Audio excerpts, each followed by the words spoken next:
నెహెమ్యా గ్రంథం 6వ అధ్యాయం 1 నుంచి 4 వచనాలు నాతో కలిసి మీరందరూ చదవండి.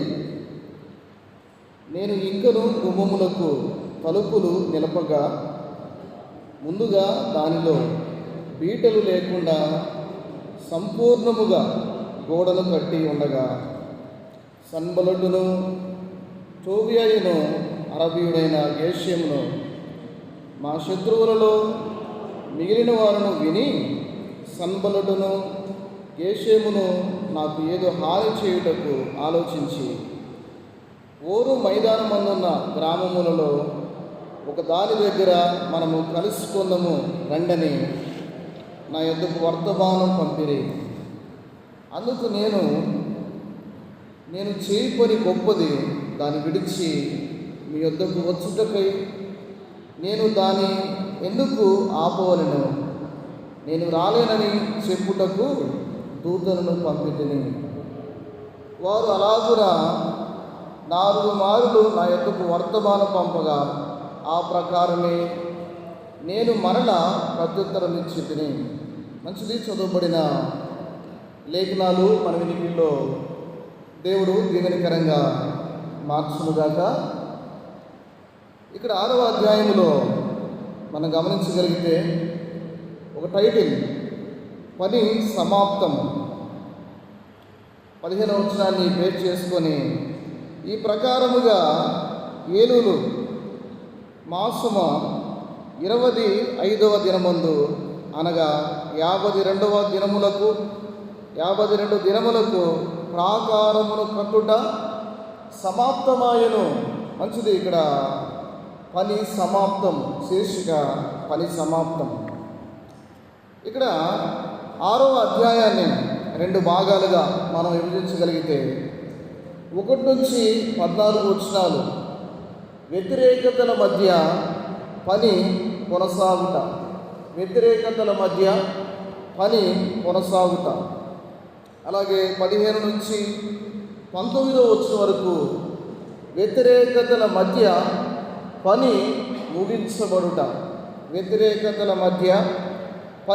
ముగించబడుట. పిల్లరా, ఇక్కడ 6వ అధ్యాయములో దాదాపుగా యెరూషలేము ప్రాకారాలు, గోడలు, గోపురాలు, గుమ్మములు ఇవి చక్కగా ఆ పని దాదాపుగా ముగింపు పరిస్థితికి వచ్చినట్లు మనం గమనించగలమండి. దాదాపుగా ముగింపుకు వచ్చింది. అయితే అలాంటి పరిస్థితుల మధ్య శత్రువుల యొక్క దాడులు పనిని ఆపడానికి అక్కడ శత్రువులు ఆటంకపరిచిన వారుగా ఆ శత్రువులు వారిని ఆటంకపరిచినట్లు మనం గమనించగలము. సన్బల్లటు, టోబియా, గేషెము. అయితే ఆ శత్రువులు నెహెమ్యాని పై నుండి దూరం చేసి ఎన్నో యుక్తులు, పని నుండి దూరం చేయాలనే ఎన్నో యుక్తులు వారు ప్రయోగించినట్లు మనం గమనించగలమండి. సో అలాంటి పరిస్థితుల మధ్య నెహెమ్యా స్థిరముగా ఉండి, ధైర్యంగా ఉండి, ప్రార్థనతో చక్కగా పనిని ముగించిన వాడుగా ఈ అధ్యాయంలో మనం నేర్చుకోగలమండి. ఇక్కడ మన అధ్యాయంలో, ఈ 6వ అధ్యాయంలో నేర్చుకునే పాఠం ప్రాముఖ్యంగా ఏంటంటే, పని చేస్తున్నప్పుడు అడ్డంకులు, భయాలు, అలాగే నిందలు వస్తాయి. వాటిని ఎలా ఎదుర్కోవాలో ఈ అధ్యాయం మనకు నేర్పిస్తుంది అన్నమాట. పని చేస్తున్నప్పుడు అడ్డంకులు, భయాలు, అలాగే నిందలు వస్తాయి. వాటిని ఎలా ఎదుర్కొని పనిని చక్కగా మనం ముగించాలో ఈ యొక్క అధ్యాయంలో స్పష్టంగా మనం నేర్చుకోగలం. మంచిది, 1వ వచనంలో నేను ఇంకను గుమ్మములకు తలుపులు నిలపక ముందుగా దానిలో బీటలు లేకుండా సంపూర్ణముగా గోడను కట్టి ఉండగా సన్బల్లటును టోబియాయును అరబీయుడైన గేషేమును మా శత్రువులలో మిగిలిన వారిని విని అని మనం చూస్తూ ఉన్నాం. ఇక్కడ బీటలు లేకుండా సంపూర్ణముగా గోడను కట్టి ఉండగా నెహెమ్యా పని చాలా శ్రద్ధగా చేస్తూ ఉన్నాడు. పిల్లరా, మనం గమనించగలిగితే నెహెమ్యా తన పనితీరు చాలా శ్రద్ధగా ఉంది. చాలా ఆసక్తిగా పనిచేస్తూ ఉన్నాడు. మంచి చిత్తశుద్ధి కలిగి పనిచేసేవాడుగా ఉన్నాడండి. చాలా జాగ్రత్తగా పరిశీలన చేస్తూ ఆ యొక్క గోడల్ని చక్కగా పనిచేస్తూ వారందరినీ పని జరిగిస్తూ ఉన్నాడండి. సో అలాంటి పరిస్థితుల మధ్య ఆ శత్రువులు ఆ వార్త వింటూ ఉన్నారండి. వాస్తవానికి నక్కలు ఎగిరితే గోడలు పడిపోతాయని అవమానించిన వారు, ఎగతాళి చేసిన వారు ఆ తర్వాత అధ్యాయంలో వారు దాడి చేశారు. అలాంటి పరిస్థితుల మధ్య కూడా వారు పని ఆపలేదు. పిల్లరా, లోపలున్న వారు కూడా, యూదుల వల్ల కూడా ఆటంకాలు వచ్చాయి, కానీ వారు పని ఆపిన వారు కాదని చక్కగా ముగింపు స్థితికి ఆ పని వచ్చినప్పుడు వారు వింటూ ఉన్నారు ఆ పని గురించి. మరి ఏం చేస్తూ ఉన్నారు వీరి? అక్కడ ఓను మైదానమందున్న గ్రామములలో ఒక దాని దగ్గర మనము కలిసి కొందము రండని నా యొద్దకు వర్తమానం పంపిరి. ఇక్కడ వారు దురాలోచనలతో రాజీ పడదామని ఆహ్వానించడం ద్వారా కొన్ని వ్యతిరేకతలు ఈ యొక్క వచనాల్లో మనం గమనించగలం. 1 నుంచి 4 వచనాలు. వారు హృదయంలో దురాలోచన ఉంది, రాజీ పడదాం రండి అని వారు ఆహ్వానిస్తూ ఉన్నారు. ఎక్కడికి రమ్మంటూ ఉన్నారు? ఓను మైదానము దగ్గరికి రావాలని నెహెమ్యాని వారు కోరుకుంటూ ఉన్నారు. పిల్లరా, గమనించండి, సాతాను యొక్క ట్రిక్ అన్నమాట ఇది. మనం గమనించగలిగితే సాతాను ఏ విధంగా ఆ మనుషుల్ని వేరు చేస్తాడు. పిల్లరా, ఇక్కడ నెహెమ్యాని అక్కడ పని జరుగుతూ ఉన్నప్పుడు అతన్ని వేరు చేయాలన్నమాట. వేరు చేసినప్పుడే నెహెమ్యాని అమలు చేయడానికి వారికి అవకాశం దొరుకుతుంది. ఎందుకంటే వారందరూ బల్లాలు పట్టుకొని చక్కగా కత్తులు పట్టుకొని వారు చక్కగా పనిచేస్తూ ఉన్నారు. యుద్ధాన్ని ఒకవైపు పనిచేయడానికి సిద్ధంగా ఉన్నారు, రెండవ వైపు వారు యుద్ధానికి సిద్ధంగా ఉన్నారన్నమాట. సో వారి మధ్య ఉన్నాడు నెహెమ్యాని గుంపుగా ఉన్నప్పుడు అతన్ని చంపడం అనేది చాలా కష్టంతో కూడిందన్నమాట. సో అలాంటి పరిస్థితుల మధ్య వారు వేరు చేయడానికి ప్రయత్నం చేస్తూ ఉన్నారన్నమాట. సో సాతాను కూడా నమ్మిన విశ్వాసుని ప్రతి క్షణం, ప్రతిరోజు మనల్ని వేరు చేయడానికి, అంటే గుంపు నుంచి, సంఘము నుంచి వేరు చేయడానికి ప్రయత్నం చేస్తాడండి. మనము ఆ సమూహములో ఉన్నామంటే, సంఘములో ఉన్నామంటే ఆత్మీయంగా ఎదుగుతాం, అలాగే బలాన్ని పుంజుకుంటాం, మంచి శక్తిని పుంజుకుంటాం. కానీ ఎప్పుడైతే సంఘానికి దూరమైపోయామంటే మనం ఆత్మీయంగా బలహీనమైపోతాం. పిల్లరా, అప్పుడు సాతాను మరింతగా దాడి చేయడానికి, మన ఆత్మీయ జీవితాన్ని పతనం చేయడానికి వాడు చక్కగా ఆ ప్లాన్ చేసుకొని ఉండేవాడుగా ఉన్నాడు. సో అలాంటి పరిస్థితుల మధ్య మనం చక్కగా సహవాసములో, చక్కగా దేవుని సన్నిధిలో మనం గడిపేవారుగా ఉండాలండి. సమూహంలో ఉండడానికి ప్రయత్నం చేయాలి. మనకి కట్టెలు పోయి మనందరికీ తెలుసు, దాదాపుగా ఇప్పుడు వచ్చే జనరేషన్ తెలియకపోవచ్చు, కానీ గ్యాస్ స్టవ్ రావడం వల్ల కట్టెల పొయ్యిలో మండుతున్న కట్టెని బయటికి తీసామనుకో ఏమైంది? అట్లా మండుతూ ఆరిపోయింది అనమాట. అలాగే విశ్వాస జీవితంలో ప్రియులరా, దేవుని సన్నిధికి మనం దూరం అయితే, ఆత్మీయుల యొక్క సహవాసం నుంచి, ప్రభు నమ్మిన జ్ఞానుల సహవాసం నుంచి మనం దూరం అయిపోయామంటే ఆత్మీయంగా చల్లారిపోతాము, ఆత్మీయంగా సన్నగిల్లిపోతాం.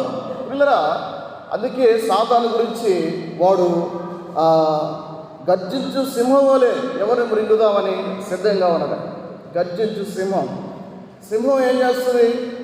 నేషనల్ జాగ్రఫీ ఛానల్లో మనం చూస్తే అక్కడున్న ఆ బఫెలోను కానీ, లేకపోతే జింకలు కానీ ఆ మందులో నుంచి ఏదో విధంగా ట్రాక్ తప్పించడానికి ప్రయత్నం చేస్తుంది అన్నమాట. మందు నుంచి వేరుగా చేసి దాన్ని చంపడానికి ప్రయత్నం చేస్తారన్నమాట. సో సాతాను వెలుగు దూతగా మనల్ని ఏదో విధంగా దేవుని సన్నిధి నుంచి దూరం చేయాలని, మనం పతనం చేయాలని వాడు చాలా ట్రిక్ కలిగి, చాలా ప్రయత్నాలతో, కుయుక్తులతో వాడు ముందుకు కొనసాగే ఉన్నాడు. సో అలాంటి పరిస్థితుల మధ్య మనం శ్రద్ధగా సాతాను ఆలోచనలు విరిగి మనం చక్కగా దేవుని సన్నిధి పట్ల తృష్ణ కలిగి చక్కగా ముందుకు కొనసాగే వారుగా ఉండాలి. నెహెమ్యా యొక్క రెస్పాన్స్ ఇక్కడ మనం చూస్తే 3వ వచనంలో, అందుకు నేను చేయు పని గొప్పది, దాన్ని విడిచి మీ యొద్దకు వచ్చుటకై నేను దానిని ఎందుకు ఆపవలెను? నేను రాలేనని చెప్పుటకు దూతలను పంపితిని. పిల్లరా, ఇక్కడ నెహెమ్యా తెలియజేస్తున్న మాట ఏంటంటే, నేను చేయు పని గొప్పది అని తెలియజేస్తా ఉన్నాను. నేను చేయు పని గొప్పది. పిల్లరా, ఇక్కడ నెహెమ్యా ఒక మంచి స్టాండ్ తీసుకుంటా ఉన్నాడు. దేవుని పని ముందు, తర్వాత ఏదైనా అని నెహెమ్యా తన వ్యక్తిగత జీవితంలో గొప్ప నిర్ణయం తీసుకొని వారికి వర్తమానం పంపిస్తూ ఉన్నాడు. దేవుని పని చేస్తూ ఉన్నప్పుడు ఆటంకులు వచ్చినప్పుడు వారి యొక్క ప్రయత్నాలు ప్రియులరా వ్యర్థం చేసి ఏమని తెలియజేస్తూ ఉన్నాడంటే, దేవుని పని గొప్పది అని దాన్ని విడిచి మీ యొద్దకు వచ్చుటకై నేను ఎందుకు దాన్ని ఆపవలను?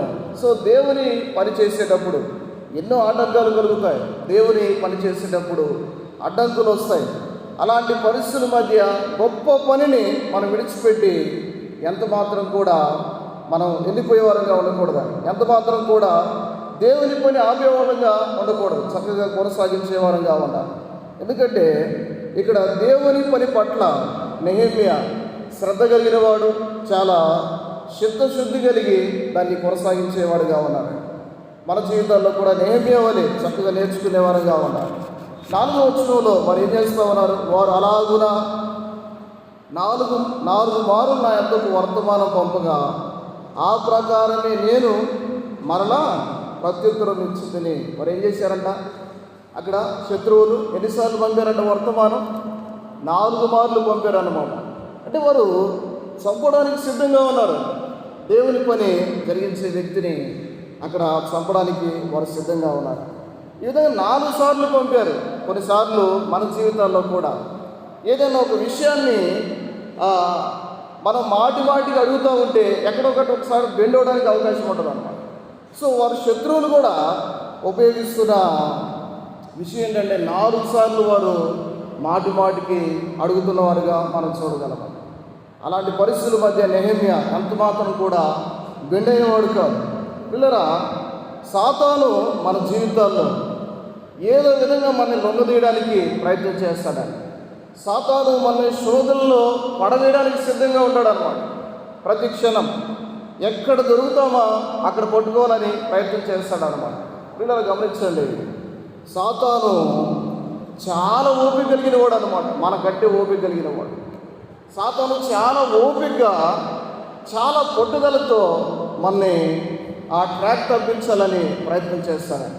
సో అలాంటి పరిస్థితుల మధ్య చాలా యుక్తిగా ఆలోచన చేస్తూ పిల్లరా మనం ముందుకు కొనసాగే వారంగా ఉండాలి. వారి యొక్క టార్గెట్ నమ్మిన వారి మీదే అనమాట. నమ్మిన వారి మీదే. అలాగే అంత మాత్రమే కాదు, కానీ నమ్మి దేవుని పని కొనసాగిస్తున్నవారు, శ్రద్ధగా ఆసక్తిగా దేవుని పని కొనసాగిస్తున్న వారి మీద మరింత సాతాను భయంకరంగా దాడి చేయడానికి అవకాశం ఉంటుందని. ఎందుకంటే దేవుని పని చేసేవారు చక్కగా వాక్యం ప్రకటించబడుతుందంటే జీవితాలు బాగుపడతాయి. స్వార్థ ప్రకటించబడుతుందంటే అనేక మంది యేసుక్రీస్తు నమ్ముకోవడానికి అవకాశం ఉంటుంది.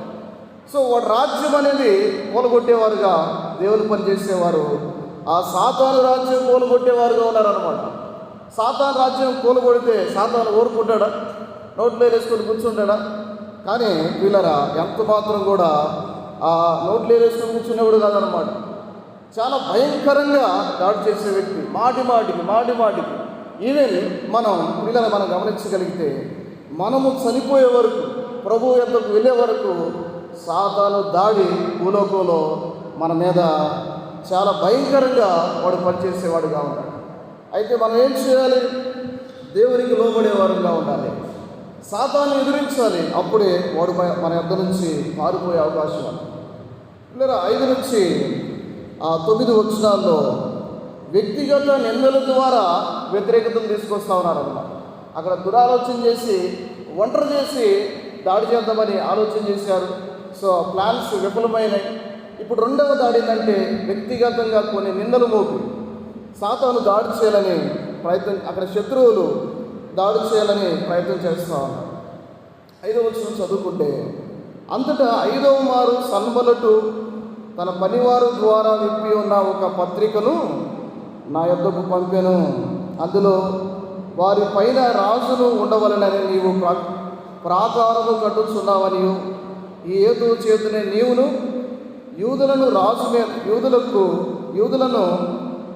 మీద తిరుగుబాటు చేయనట్లుగా నీవు ఆలోచించున్నావనియు, యూదులకు రాజుగా ఉన్నాడని నేను గూర్చి ప్రకటన చేయుటకు యెరూషలేములో ప్రవక్తలను నీవు నియమించిదివనియు మొదలగు మాటలను రాజులకు ఈ సంగతులు తెలియని అగుననియు మొదలగు మాటలను అందునిమిత్తము ఇప్పుడు మనము యోచన చేసేదము రండనియు, ఈ సంగతి అన్యజనులు వదంతి అనియు దానిని యేషము చెప్పుచున్నాడనియు వ్రాయబడిను.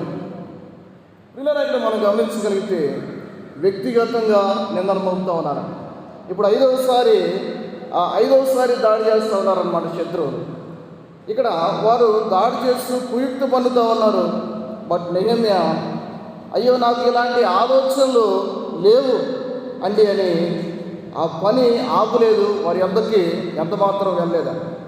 వారు చేస్తున్న ఫిర్యాదులు ఏంటంటే, ఈ విధంగా ఎందుకు ఆ వ్యక్తి అంత శ్రద్ధగా ఆ ప్రాకారాలను కడుతున్నాడో తెలుసా? యూదుల మీద రాజుగా ఉండాలని అక్కడున్న అర్థశాస్త్ర రాజుకి వ్యతిరేకంగా మారాలని ఇలా చేస్తున్నాడు, ఇది అన్యులు వదంతి అని ఇక్కడ నెహెమ్యా మీద వారు నింద మోపేవారుగా ఉన్నారు. ఇప్పుడు నింద అంటే మానసిక, ఇంతకుముందేమో ఫిజికల్గా దాడి చేయాలని వారు కుయుక్తిని పన్నారు. ఇప్పుడు రెండవదిగా మనం చూస్తే వారు మెంటల్గా మానసికంగా దాడి చేయాలని ప్రయత్నం చేస్తూ ఉన్నారు. ఇప్పుడు వాస్తవానికి ఏమవ్వాలి? అర్థశాస్త్ర రాజుకు వ్యతిరేకం అంటే వెంటనే పరుగున రాజు దగ్గరికి వెళ్ళి, అయ్యో నేను అట్లా కాదండి, మీకు వ్యతిరేకంగా రాజ్యం కడతానికి కాదండి అని వెంటనే రెస్పాన్స్ అవుతాడని ఆ విధంగా దాడి చేస్తా ఉన్నారు. సో సాతాను కూడా దేవుని పని జరిగించేటప్పుడు కొంతమందిని వ్యతిరేకంగా మన మీద లేపి మన మీద నిందలు మోపించేవాడుగా మన మెంటల్గా టార్చర్ చేసే విధంగా సాతాను కుయుక్తిపడుతాడని. సో అలాంటి పరిస్థితుల మధ్య మనం స్థిరంగా ఉండాలి. పిల్లరా, స్థిరంగా ఉండి నిలబడి చక్కగా మనం పనిచేసే వారంగా ఉండాలి. సువార్త ప్రకటించేటప్పుడు, దేవుని ప్రేమను వివరించేటప్పుడు, క్రియల ద్వారా దేవుని ప్రేమను మనం వివరించేటప్పుడు అలాంటి సమస్యలు ఎదుర్కొనే అవకాశం ఉంటుంది. సో అలాంటి పరిస్థితుల మధ్య ఇంకా వారు ఏం చేస్తూ ఉన్నారు? 8వ వచనం చదువుకుంటే, ఈ పని చేయలేకుండా మేము ఆసక్తులు మగుదమనుకొని వారందరూ మమ్మను బెదిరింప చూచిరి. కానీ ఏంటంట? బెదిరింప చూచిరి. పిల్లరా, వారు బెదిరించడానికి సిద్ధంగా ఉన్నారు. సాతాను చేసే మరొక దాడి ఏంటంటే బెదిరిస్తాడన్నమాట. సో కొంతమందిని లేపి పని చేసే వారిని బెదిరించడానికి ప్రయత్నం చేస్తారు. సాతాను ఎన్ని విధాలుగా అంటే కుయుక్తులు పన్నుతాడో పిల్లరా మనం చూడగలం. 9వ వచనంలో, నేను ఇటువంటి కార్యములను మేము ఎంత మాత్రం చేయవారము కాము, వీటిని నీ మనస్సులో నుండి నీవు కల్పించుకుంటువని అతని యొద్దకు నేను వర్తమానము పంపితిని. చూడండి ఎంత సాఫ్ట్గా వారికి సమాధానం ఇచ్చాడో, వర్తమానం ఇచ్చాడో నెహెమ్యా మనం చూస్తా ఉన్నాం. అలాంటి పరిస్థితుల మధ్య ఆందోళన చెందల వెంటనే అక్కడ రాజు దగ్గరికి వెళ్ళి ఆ పని ఆపేసి రాజు దగ్గరికి వెళ్ళాడు. సో సాతాను యొక్క కుయుక్తులు, సాతాను యొక్క యుక్తులు నెహెమ్యా ఎరిగి ఆ పని శ్రద్ధగా ఆ పనిని ఎంత మాత్రం వదిలిపెట్టలేదు, పనిని చేస్తూ ఆ సాఫ్ట్గా సమాధానం ఇచ్చే వ్యక్తిగా మనం చూస్తూ ఉన్నాము. ఇటువంటి కార్యములను మేము ఎంత మాత్రమును చేయవారము కాము, కనుక రాజుకి వ్యతిరేకంగా మేము చేసేవారం కాదు. సో క్రైస్తవులుగా ఈ స్టేట్మెంట్ మనం తీసుకుంటే, మేము ఇటువంటి కార్యములను ఎంత మాత్రమును చేయవారము కాము. సో పిల్లరా, మనం ఒక క్రైస్తవులుగా మనం ఎంత మాత్రం కూడా దేవునికి ఇష్టమైన కార్యాలు మనం చేయకూడదు. ఇటువంటి కార్యములను మేము ఎంత మాత్రమును చేయవారము కాము. సో మన జీవితాల్లో ఏమి చేయకూడదు, ఏమి చేయాలో పరిశుద్ధాత్మ దేవుడు మనల్ని గద్దిస్తూ ఉండగా, మనల్ని మందలిస్తూ ఉండగా, మనము ఆత్మ పూర్ణులై ఆత్మలో వివేకం కలిగి వివేచన కలిగి చక్కగా మనం చేసేవారంగా ఉండాలి. అంతేకాని క్రీస్తు పేరు పెట్టుకొని నీతిమంతులు అని పేరు పెట్టుకొని పరిశుద్ధులు అని మనం పేరు పెట్టుకొని ప్రియులరా భక్తి ముసుగులో మనం ఎంతమాత్రం కూడా అక్రమాలు అన్యాయాలు మోసాలు చేయడానికి మనం ఎంతమాత్రం కూడా త్రోవ తప్పి మనం పోయేవారుగా ఉండకూడదు. ఒక క్రైస్తవులుగా మంచి స్టాండర్డ్స్ మనం మెయింటైన్ చేసుకునే వారంగా ఉండాలి. వారు ఏం చేస్తూ ఉన్నారు? వారు వీటిని నీ మనస్సులో నుండి నీవు కల్పించుకుంటేవని అతని యొద్దకు. ఇక్కడ సన్బలతు ఏం చేశారండి? అన్యులు వదంతి అని తెలియజేస్తూ ఉన్నాడు, కానీ వాస్తవానికి తన హృదయంలో తానే కల్పించుకొని పిల్లల తన హృదయంలో తానే కల్పించుకొని నిందలు మోపే వ్యక్తిగా మనం చూస్తూ ఉన్నాము. సో అలాంటి పరిస్థితుల మధ్య నెహెమ్యా ఎంత మాత్రం కూడా ధైర్యాన్ని చెందినవాడు కాదు, ఎంత మాత్రం కూడా ఆందోళన చెందినవాడు కాదు. అక్కడ శ్రద్ధగా పని పట్ల ఆసక్తి కలిగి ఏం చేస్తున్నాడు? వెంటనే ఆ రాజు దగ్గరికి లెటర్, వాస్తవానికి అలాంటి పరిస్థితుల మధ్య రాజుకు ఒక లెటర్ రాసి ఆ సెక్యూరిటీని మరింత సెక్యూరిటీని అడగవచ్చు, వారు చేసే పనులకి వారికి పనిష్మెంట్ ఇవ్వచ్చు అనమాట. సో అలాంటి పరిస్థితుల మధ్య పని వదిలిపెట్టే అవకాశం ఉంటుంది అనమాట. సో అలాంటి పరిస్థితుల మధ్య ఏం చేస్తూ ఉన్నాడంటే, దేవా అబ్బా ఎవరి దగ్గరికి వెళ్తూ ఉన్నాడండి? దేవుని యొక్కకి వెళ్తూ ఉన్నాడు. దేవుని దగ్గర అన్ని పరిష్కారం, అక్కడున్న రాజు దగ్గర పరిష్కారం అయితే అవ్వచ్చు, లేకపోతే లేదు. న్యాయానికి సరైన మార్గం అనేది రాజుల దగ్గర ఉండొచ్చు, ఉండకపోవచ్చు. కానీ దేవుని దగ్గర, రాజులకు రాజు దగ్గర, న్యాయకర్త అయిన ప్రభు దగ్గర సమాధానం దొరుకుతుందా? ఏం చేస్తూ ఉన్నాడు? ప్రార్థన. ఇప్పుడు నా చేతులను బలపరుచుము. ప్రియులరా, అలాంటి శోధనలు నిజంగా వారు ఎంత శత్రువులు పనిచేసేటప్పుడు ఆ నెహెమ్యా నాయకుడిని వారు ఎంతగా శోధిస్తూ ఉన్నప్పుడు కూడా అక్కడ ఈ శోధనలో నుంచి నన్ను విడిపించు అని ప్రార్థన చేయలేదు, కానీ శోధనలు జయించాను. అంటే నా చేతులను బలపరుచుకుంటే వాటిని ఓవర్కమ్ చేయడానికి, వాటిలో నుంచి చక్కగా ముందు కొనసాగడానికి బలపరచమని ప్రార్థన చేస్తా ఉన్నాను. శోధనలు వచ్చినప్పుడు ఈ శోధన నాకు వద్దు అని మనం ప్రార్థన చేయకూడదు. శోధనలు వచ్చేది ఎందుకంటే కొన్ని పాఠాలు నేర్చుకోవాలి. వాటిలో టెంప్టేషన్స్లో సో కొన్ని టెస్టుల్లో కొన్ని పాఠాలు, మనం శ్రమలు శోధనలు వచ్చినప్పుడు కొన్ని పాఠాలు నేర్చుకొని చక్కగా మనం ధీటైన వ్యక్తులుగా ప్రభు కొరకై తయారవ్వాలి, కానీ ఎంత మాత్రం కూడా కృంగిపోయే వరంగా ఉండకూడదు. సో ప్రియులారా, ఇక్కడ ఇప్పుడు నా చేతులను బలపరచుము, దేవుని దగ్గర బలాన్ని కోరుకుంటాను అనమాట. స్ట్రెంగ్త్, దేవుని దగ్గర స్ట్రెంగ్త్ని కోరుకునే వ్యక్తిగా ఉన్నాను. ఒక మంచి నాయకుడిగా, ఒక సిస్టాన్ని ఇక్కడ ఇంప్లిమెంట్ చేస్తున్న వ్యక్తిగా మనం చూస్తూ ఉన్నాము. నిజంగా నెహెమ్యా జీవితంలో మనం ఆలోచన చేస్తే నిందల మధ్య కృంగిపోయి పని ఆపలేదన్నమాట. నిందల మధ్య కృంగిపోయి పని ఆపిన వ్యక్తి కాదు. భయాలు వెంటాడుతున్నప్పుడు ప్రార్థన చేసి ధైర్యంగా ఉండి ముందుకు కొనసాగుతూ ఉన్నాడు. పిల్లరా, మనము ధైర్యంగా ముందుకు కొనసాగుతూ ఉన్నప్పుడు, పని చేసేటప్పుడు పిల్లరా, లోకంలో ఈరోజు అనేకమైన మతోన్మాదులు పని చేసేటప్పుడు ఆటంకాలు వ్యక్తం చేస్తూ ఉన్నారు. ఆనాడు అపోస్తుల కాలములో ఎంతో భయంకరంగా ఉండే పరిస్థితులు. సువార్త ప్రకటిస్తేనే అనేకమైన వ్యతిరేకతలు, దాడులు ఉన్నాయి. చివరికి కొట్టి చంపి రోజులు ఉన్నాయి. అలాంటి రోజుల్లో వారు చక్కగా పనిచేశారు, చక్కగా సువార్తను వ్యాప్తి చెందించారు. కానీ కొన్నిసార్లు మనం ఇక్కడున్న పరిస్థితులను బట్టి, ఈ లోకంలో ఉన్న పరిస్థితులను బట్టి కొన్నిసార్లు భయపడుతూ ఉంటాం. కానీ భయపడక ప్రభువు మీద ఆధారపడి మనం ముందుకు కొనసాగే వారంగా ఉండాలి. మనం భయపడినప్పుడు, ప్రభువు మీద ఆధారపడుతూ ఉన్నప్పుడు అదృశ్యమైన దేవుని శక్తి, ఆయన యొక్క హస్తం మనకు తోడుగా ఉండి ఆ పనిలో సహాయపడడానికి అవకాశం ఉంటుందని. సో మనం ముందుకు వెళ్ళకపోతే అదృశ్యమైన దేవుని హస్తాన్ని మనం ఎలా రుచి చూడగలం? ఆయన యొక్క శక్తి సామర్థ్యాల్ని మనం ఎలా పొందుకోగలం? పిల్లరా, మనం సాతానుకు రాజీపడి మనం కొన్నిసార్లు కొన్ని వాటికి మనం నిమగ్నమై ఉంటూ ఉన్నాం. సాతానుకు రాజీ పడుతూ ఉన్నాం.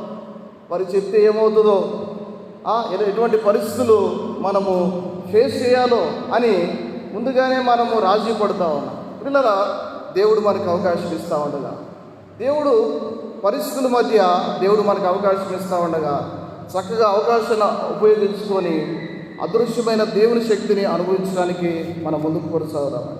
10 నుంచి దాదాపుగా 14 వచనాల్లో అక్కడ మోసపూరిత ప్రవచనం ద్వారా వ్యతిరేకతలు కూడా నెహెమ్యా అనుభవించేదాన్ని. మాట చదువుకుందాం. 10వ వచనంలో, అటు తర్వాత మెహితేబేలునకు పుట్టిన దెలయ కుమారుడైన షమయ యొక్క ఇంటికి వచ్చిందని, అతడు బయటికి రాకుండా నిర్బంధింపబడెను. అతడు రాత్రి కాలమందు నన్ను చంపుటకు వారు వచ్చెదరు గనుక దేవుని మందిర గర్భాలయములోనికి ఆ లోపలికి మనము పోయి తలుపులు వేసుకునేదము రండని చెప్పగా, నేను నా వంటి వాడు పారిపోవచ్చునా? ఇంత వాడునైనా నేను నా ప్రాణము రక్షించుకున్నట్టుకైనను గర్భాలయమున ప్రవేశింపవచ్చునా? నేను అందులో ప్రవేశింపనంటిని. 14వ వచనంలో మాట చదువుకుందాం. నా దేవా, వారి క్రియలను బట్టి టోబియాను సన్బల్లటును నన్ను భయపెట్టవలనని కనిపెట్టి ఉన్న ప్రవక్తలను నోవద్యాను ప్రవక్త్రిని జ్ఞాపకం చేసుకున్నాము. ప్రియులరా, ఇక్కడ మనం చూస్తే అక్కడ టోబియా, సన్బల్లటు, అలాగే గేషం శత్రువులు, అన్యులు.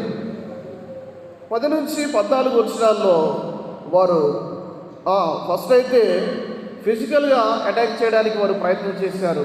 ఆ తర్వాత మెంటల్గా వారు అటాక్ చేయాలని ప్రయత్నం చేశారు. ఇక్కడ మనం చూస్తే ఇక్కడ వారు ఇన్నర్గా, అంటే యూదుల్లోనే కొంతమందిని లంచాలు ఇచ్చి కొనేశారనమాట. ఎవరు వీళ్ళు? దేవుని పిల్లలు, దేవుని పని చేసేవారు. కొంత భాగం సాతాను సామ్రాజ్యంలోకి కన్వర్ట్ అయ్యారు అనమాట. వారికి ఏంటంటే లంచం ఇస్తే చాలన్నమాట. వారు లంచం ఇస్తే వారు దేనికైనా అమ్ముడుపోయేవారుగా ఉన్నారు. పిల్లరా, గమనిస్తే ఇక్కడ వారు లంచాల చేత అక్కడ వారు కట్టబడిన వారుగా మనం చూస్తూ ఉన్నామండి. 10-11 వచనాల్లో షమయ ఒక లీడర్, ఒక నాయకుడు.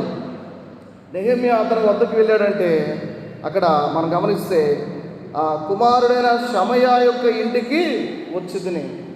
రెస్పాన్సిబుల్ లీడర్, కానీ ఒక నాయకుడే లంచానికి అమ్ముడుపోయిన వ్యక్తిగా మనం చూస్తూ ఉన్నామండి. షమయ అమ్ముడుపోయాడు. అలాగే నోవద్యాను ప్రవక్త్రి అమ్ముడుపోయింది. వీళ్ళరా, దేవుని పని చేయవలసిన వారు, దేవుని రాజ్యాన్ని కట్టవలసిన వారు అమ్ముడుపోయిన వారుగా మనం చూస్తూ ఉన్నాం. అక్కడ మన బైబిల్ గ్రంథంలో కూడా దేమా లోకాన్ని ప్రేమించి మరి దెస్సలోనిక పట్టణానికి వెళ్ళినట్లు మనం గమనించగలం. సో ఈ లోకములో మనం దేవుని కొరకై మనం జీవించాలి. అంతేకాని సాతాను యొక్క ఆ కుయుక్తులకి వాడు పెట్టే ప్రలోభాలకి ఎంత మాత్రం కూడా లొంగిపోయేవారుగా ఉండకూడదు. దేవుని యందు భయభక్తులు కలిగి చాలామంది భక్తులు వారి జీవితాల్లో దేవుణ్ణి వదిలిపెట్టక, దేవుణ్ణి యేసు ప్రభు దేవుడని వారు ఒప్పుకోకుండా ఉంటే వారిని విడిచిపెడతాం అని, మా దేవుడి పేరు చెప్పు లేకపోతే మిమ్మల్ని చంపేస్తాం అని చెప్పినప్పుడు చాలామంది భక్తుల జీవితాల్లో యేసు ప్రభు మాత్రమే దేవుడు అని చెప్పి వారు ప్రాణాలు కోల్పోయిన వారుగా ఉన్నారు. నిజంగా వారి త్యాగం, వారి యొక్క ఆ గొప్పతనం మనం ఆలోచన చేస్తే వారి జీవితాలతో మనం పోల్చుకుంటే మనం ఎంతటి వారం ప్రియులరా. వారు చక్కగా దేవుని కొరకే వారు జీవించిన వారుగా మనం గమనించగలం. కానీ నెహెమ్యా కూడా ఇక్కడ దేవుని కొరకే జీవించి ఈ మాట అంటూ ఉన్నాడు అన్నమాట. నా వంటి వాడు పారిపోవచ్చునా? పిల్లరా, ఇక్కడ ఒక నాయకుడిగా నెహెమ్యా ఉన్నాడు. అక్కడున్న షమయ ఏమని తెలియజేస్తా ఉన్నాడు?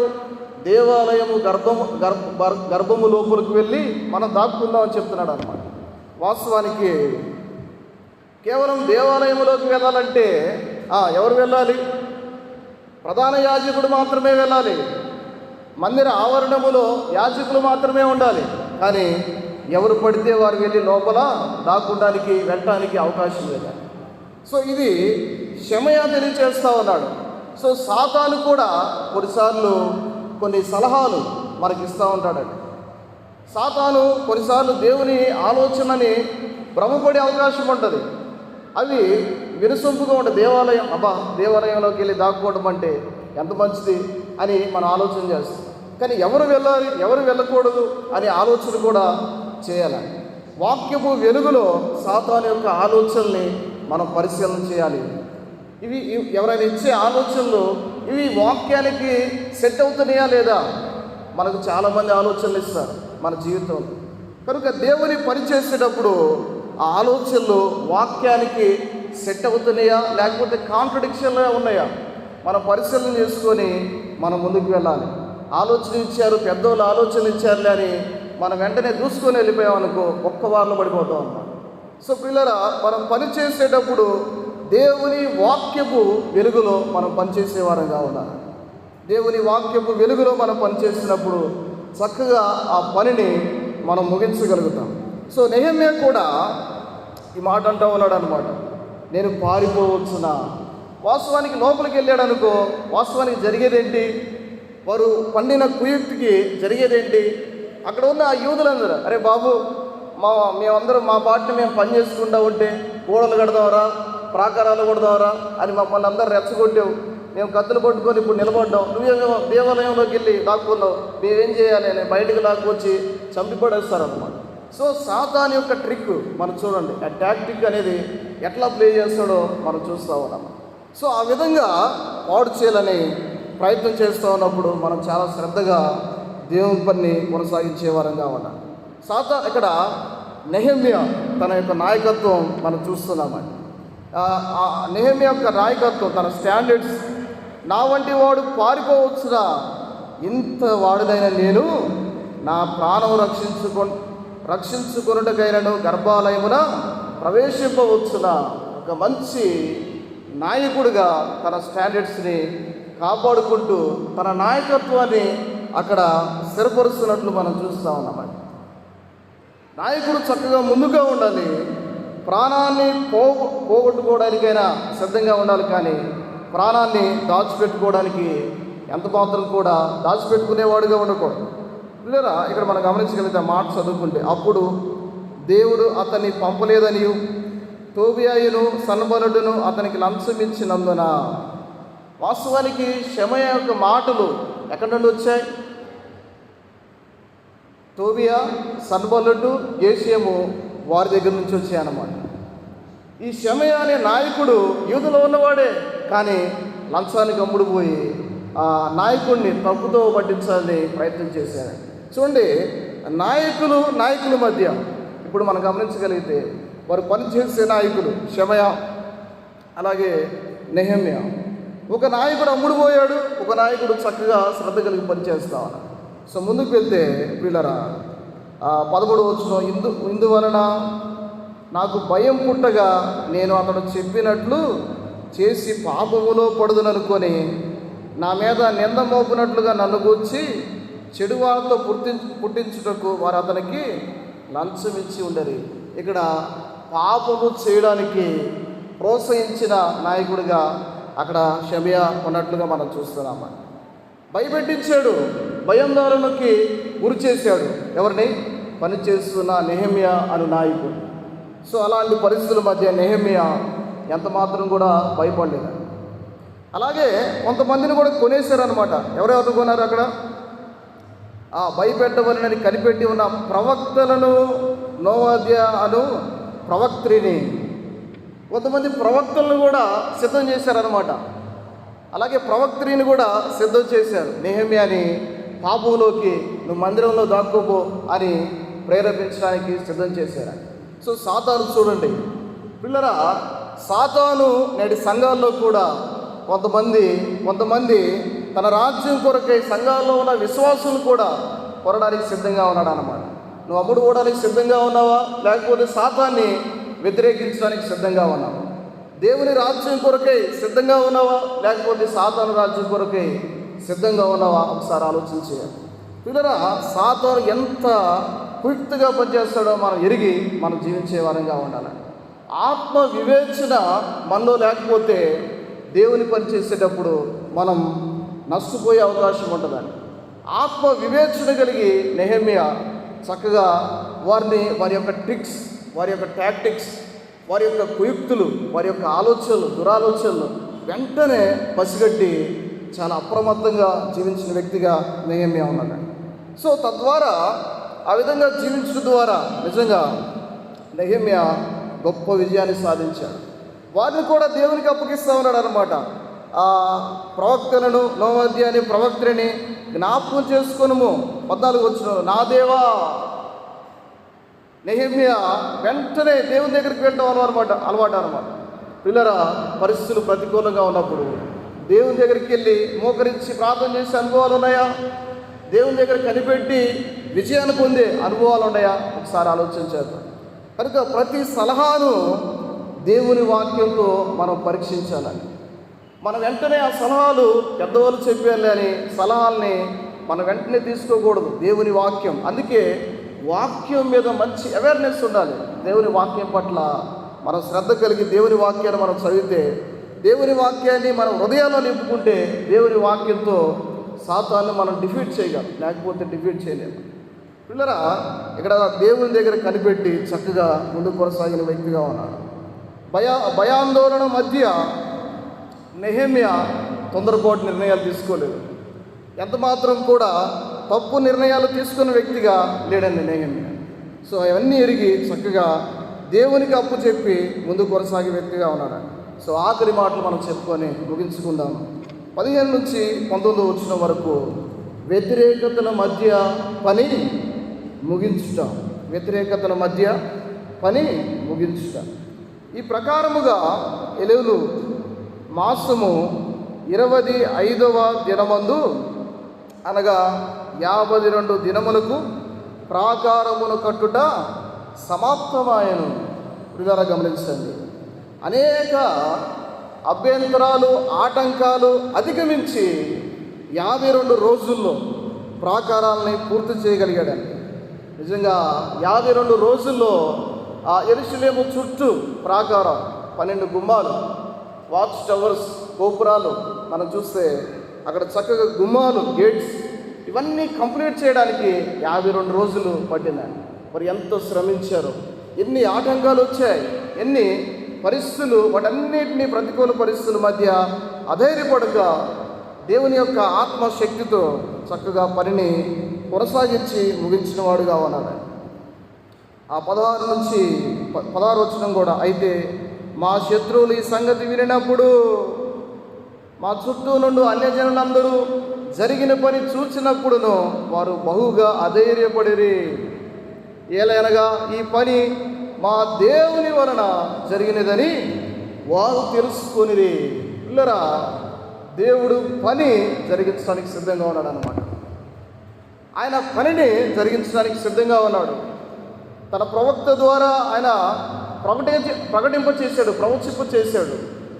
దానియేలు గ్రంథం 9వ అధ్యాయం 25వ వచనంలో.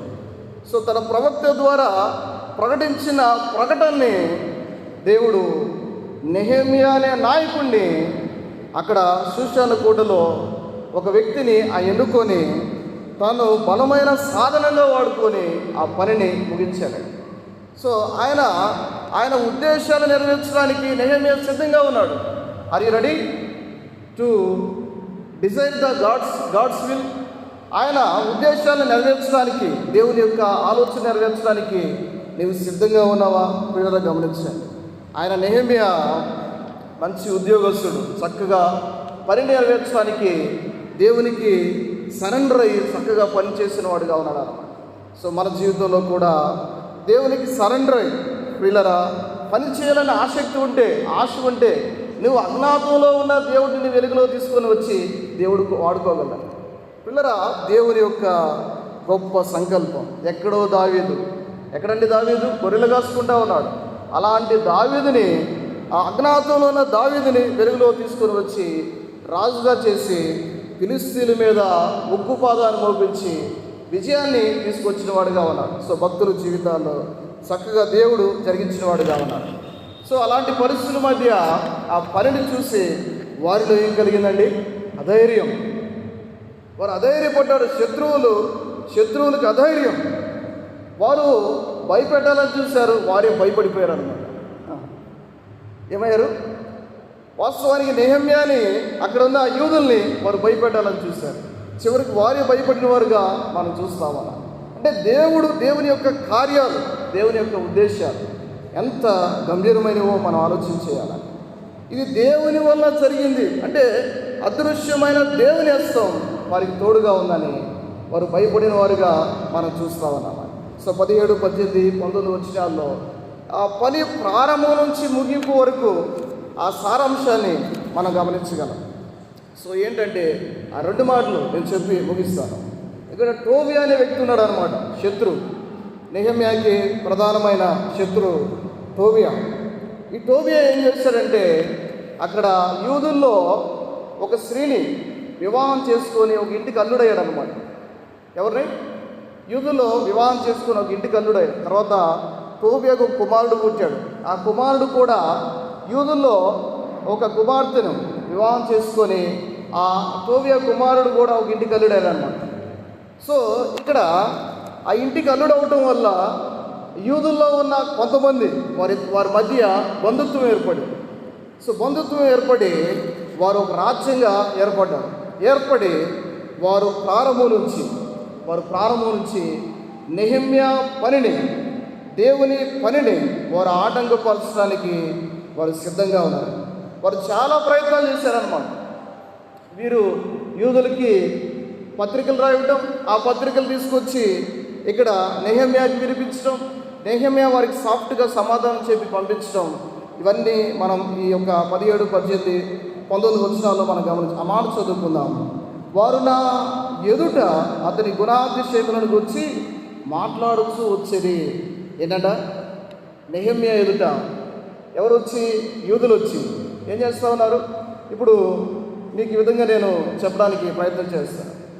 ఇప్పుడు మన ఎదుట ఒక పడన వ్యక్తి, అంటే సరిగ్గా ప్రవర్తన లేని వ్యక్తి గురించి మన దగ్గరకు వచ్చి వాళ్ళు అట్లా వీళ్ళు ఎట్లా అని గుణ లక్షణాలు వివరిస్తూ ఉన్నారు. గుణాతిశయములు అంటే మంచి లక్షణములను వివరించుతారు అర్థం అన్నమాట. సో ఇక్కడ వారు వచ్చి ఆ విధంగా శత్రువుల గురించి వారు ఎదుట పొగుడుతూ ఉంటే ఎట్లా ఉంటుందండి? మండే కట్టి మీద పెట్రోల్ పోసినట్టు ఉంటుంది అనమాట. సో అలాంటి పరిస్థితుల మధ్య కూడా మండిపడట్ల నెహెమ్యా. చూడండి నెహెమ్యా రెస్పాన్స్ చూడండి ఎట్లా ఉందో. అలాంటి గుణాతిశయాలు ప్రకటిస్తున్నప్పుడు కూడా నెహెమ్యా ఎంత మాత్రం కూడా మండిపోవట్లేదు. చాలా సాఫ్ట్గా ఉన్నాడు. చాలా ఆ పరిస్థితులు చూసి గమనిస్తూ ఎంత మాత్రం కూడా ఆ మాటలకి ఆ ఉద్రేకపూరుడై ఆవేశపరుడుగా మారలేదన్నమాట. చాలా స్టాండర్డ్గా ఉన్నాడు. సో ప్రియులారా, మనం గమనించాలి. నెహెమ్యా గురించి మనం నేర్చుకోవాలి. మంచి పాఠాలు మనం నేర్చుకోగలగాలి. నేను చెప్పిన మాటలు అతనికి తెలియజేసిరి, నన్ను భయపెట్టుటకై టోబియా పత్రికలు పంపాను. ప్రియులారా, భయపెట్టడానికి మరి ఎంతో ప్రయత్నం చేశారు. సో నెహెమ్యా 17, 18, 19 వచనాల్లో ఆ జరిగిన సారాంశం అంతా 17, 18, 19 వచనాల్లో సారాంశాన్ని తెలియజేస్తూ ఉన్నారు. సో దేవుడు ప్రియులారా చక్కగా అలాంటి పరిస్థితుల మధ్య పని ముగించడానికి దేవుడు ఎంతో సహాయం చేసినట్లు మనం చూస్తూ ఉన్నామండి. సో 1 నుంచి దాదాపుగా 14 వచనాల్లో ఆ వ్యతిరేకతల మధ్య పని కొనసాగుట, అలాగే 15 నుంచి 19 వచనాల్లో వ్యతిరేకతల మధ్య పని ముగించబడుట. సో ఆటంకాలు ఉన్నాయి, భయాలు ఉన్నాయి, ఆపదలు ఉన్నాయి, అడ్డంకులు ఉన్నాయి.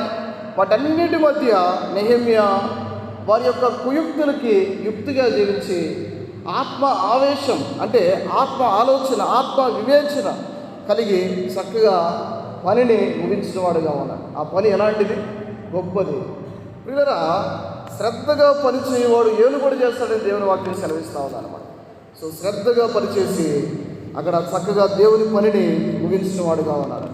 సో మనం పని చేస్తూ ఉన్నాం. దేవుని పని ముగించే వరకు, మనం దేవుని పని ముగించే వరకు, అంటే ఈ లోకం విడిచే వరకు మనందరం పని చేయాలి. దేవుని పిల్లలం, రాజులైన యాజక సమూహం మనమందరం. సో దేవుని పని చేయాలి. దేవుని పని చేసేటప్పుడు ఆటంకాలు వస్తాయి. సో ఒక చిన్న మీరు వెళ్ళి ఒక చిన్న సువార్త చెప్పారనుకో, వాళ్ళు మేము వెంటనే కృంగదీస్తారనమాట. అలాంటప్పుడు కృంగిపోకూడదు వీళ్ళరా, శ్రద్ధగా దాన్ని మళ్ళా రివైవ్ చేసుకుంటూ చక్కగా మనం ప్రకటించే వారంగా ఉన్నాం. సో ఆ విధంగా ధైర్యం కలిగి ముందుకు కొనసాగడానికి, ప్రభు పనిని చక్కగా చేయడానికి పరిశుద్ధాత్మ దేవుడు సహాయం చేయాలి.